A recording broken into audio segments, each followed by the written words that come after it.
A humanidade vive há séculos cercada por obras-primas arquitetônicas monumentais, sem sequer imaginar qual segredo está escondido bem debaixo do nariz de todos. Qualquer pessoa que já tenha contemplado os contornos assustadores daquelas criaturas pairando sobre as entradas de antigas catedrais góticas sente invariavelmente um estranho arrepio interno. A história oficial, por hábito, atribui essas estátuas à imaginação fértil dos canteiros medievais, mas se deixarmos de lado os guias turísticos convencionais, uma realidade aterrorizante se revela. A precisão anatômica dessas chamadas esculturas ultrapassa em muito a capacidade dos artesãos do século XIII.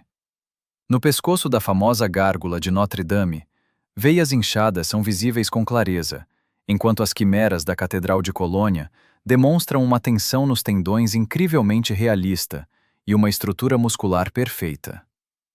Naqueles tempos distantes, os artesãos não tinham livros detalhados de anatomia, nem aparelhos de raio-x para reproduzir com tamanha exatidão a estrutura interna de uma criatura desconhecida. Além disso, o que surpreende é o nível de detalhamento escondido dos olhos. Os mestres, por alguma razão, gastavam um tempo colossal trabalhando com fineza a textura da pele no dorso ou a íris dos olhos daqueles monstros localizados a 70 metros de altura. Eles estão ocultos atrás de maciços contrafortes, sendo impossível enxergá-los lá de baixo. A afirmação tradicional de que os maiores arquitetos do passado gastaram décadas e milhares de horas homem, criando milhares de figuras agressivas, apenas para um escoamento estético da água da chuva, soa totalmente absurda. A verdadeira razão para tamanha precisão incrível está em algo completamente diferente, e para entendê-la, basta recorrer aos cálculos matemáticos frios e à logística, que destroem por completo a cronologia habitual. Se concordarmos com a versão oficial, a escala e a lógica da construção medieval entram num beco sem saída absoluto. Afirmam-nos que milhares de figuras complexíssimas foram criadas à mão numa época em que a humanidade mal conseguia lidar com a fome e as epidemias. A matemática simples destrói completamente esse mito. Tomemos como exemplo a Catedral de Colônia, cujas paredes são adornadas por mais de 3.000 esculturas únicas. Mesmo que imaginemos que um único mestre de altíssimo nível gastasse 3 meses de trabalho contínuo para criar uma única figura detalhada, o volume total exigiria mais de 750 anos de trabalho puro de uma só pessoa. Além disso, cada quimera é única, não tem rostos nem poses iguais, o que exclui completamente a produção em linha de montagem ou a fundição a partir de um único molde. Muito mais estranha é a completa ausência de vestígios dessa produção gigantesca nas crónicas históricas e nas escavações arqueológicas. Ao esculpir milhares de figuras complexas em pedra, inevitavelmente deveriam sobrar montanhas de refúgio, depósitos colossais de lascas, rascunhos, esboços e cemitérios inteiros de peças malogradas. O ofício da cantaria é uma cadeia de tentativa e erro, mas os arqueólogos não encontram nada disso ao redor das catedrais. Cria-se a impressão de que essas estátuas de pedra de muitas toneladas surgiram na imensa altura já em seu estado final. Os frágeis andaimes de madeira e as cordas de cânhamo daquela época não teriam condições físicas de suportar a elevação e a instalação precisa de tais monólitos em cornijas estreitas. Fica a sensação persistente de que essas criaturas não foram criadas no chão, mas sim chegaram às paredes das catedrais de uma maneira completamente diferente.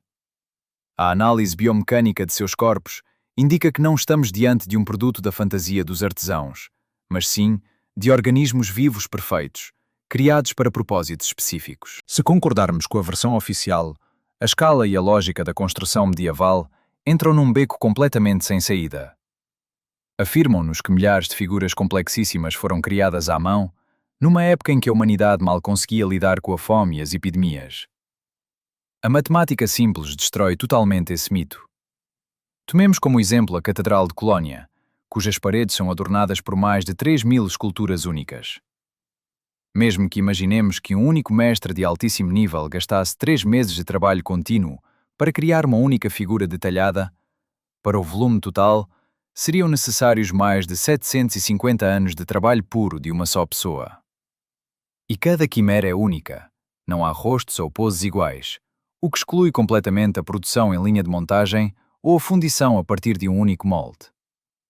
O que parece ainda mais estranho é a completa ausência de vestígios dessa produção gigantesca nas crónicas históricas e nas escavações arqueológicas. Ao talhar milhares de figuras complexas em pedra, inevitavelmente deveriam sobrar montanhas de rejeitos, depósitos colossais de lascas, rascunhos, esboços e cemitérios inteiros de peças malogradas. O ofício da cantaria é uma cadeia de tentativa e erro, mas os arqueólogos não encontram nada parecido ao redor das catedrais. Cria-se a impressão de que essas estátuas de pedra de várias toneladas surgiram na altura já em seu estado final. Os frágeis andaimes de madeira e as cordas de cânhamo daquela época não teriam conseguido suportar fisicamente a elevação e a instalação precisa de tais monólitos em cornijas estreitas.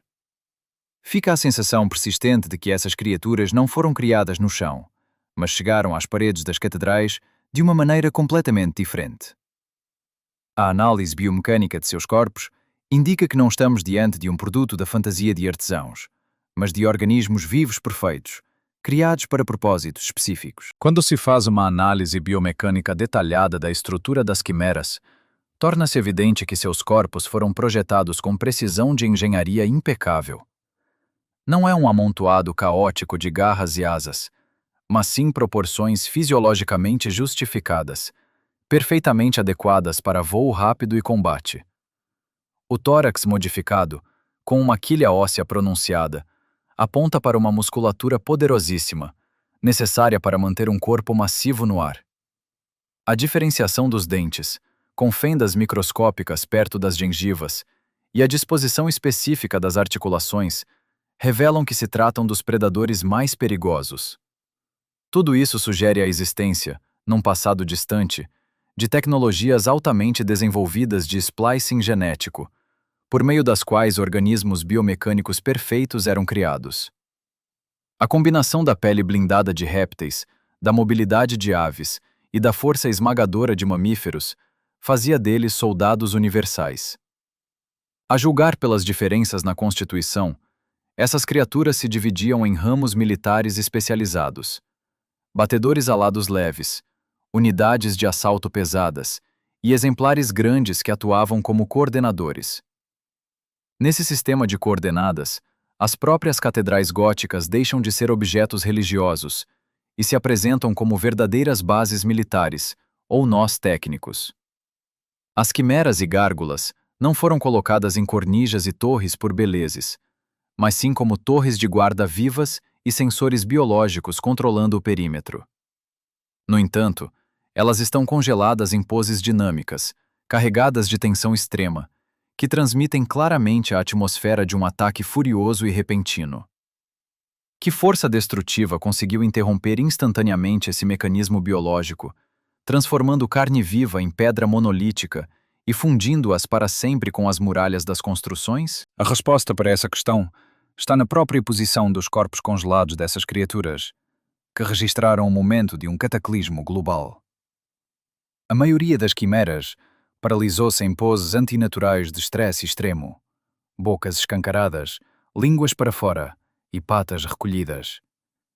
Na biologia, esse comportamento é típico de predadores em momentos de superaquecimento extremo ou perigo iminente à existência, quando o organismo tenta escapar da asfixia. Isso aponta para o caráter instantâneo de uma catástrofe que as pegou de surpresa, bem em seus postos de combate.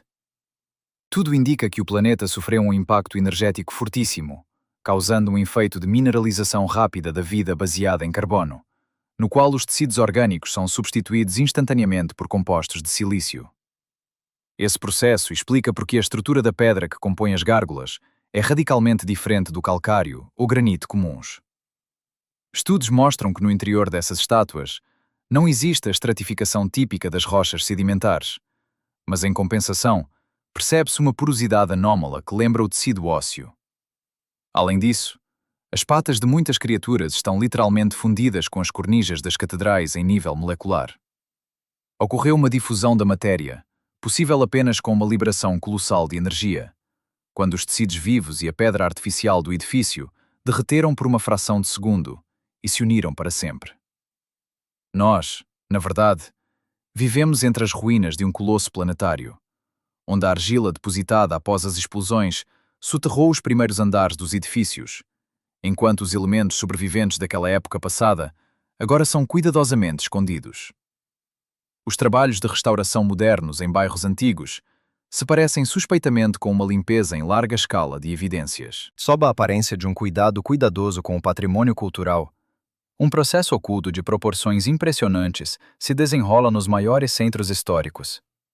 Incêndios repentinos e restaurações em grande escala das antigas catedrais, para os quais as elites mundiais liberam bilhões em poucas horas, perseguem um objetivo completamente diferente.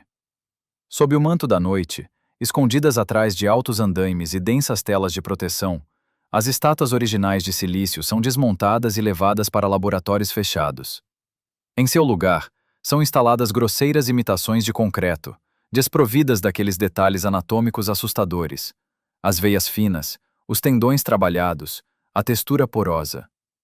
Dessa forma, provas materiais irrefutáveis da existência de outra biosfera são metodicamente removidas do espaço público. Para centros de pesquisa confidenciais, esses fósseis representam um interesse colossal, pois são bancos de dados genéticos ancestrais de valor inestimável.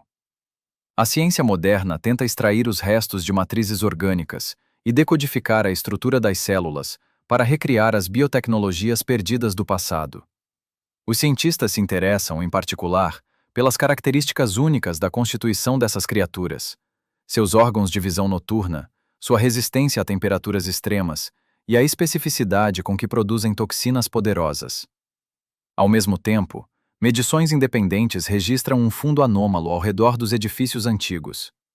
Das profundezas das catedrais, privadas de seus autênticos guardiões de pedra, começa a emanar, durante a noite, um zumbido de baixa frequência quase imperceptível. Instrumentos físicos mostram que as estátuas autênticas restantes ainda geram fracos impulsos energéticos, que podem indicar o próximo término de sua anabiose secular. A história vive quando é contada.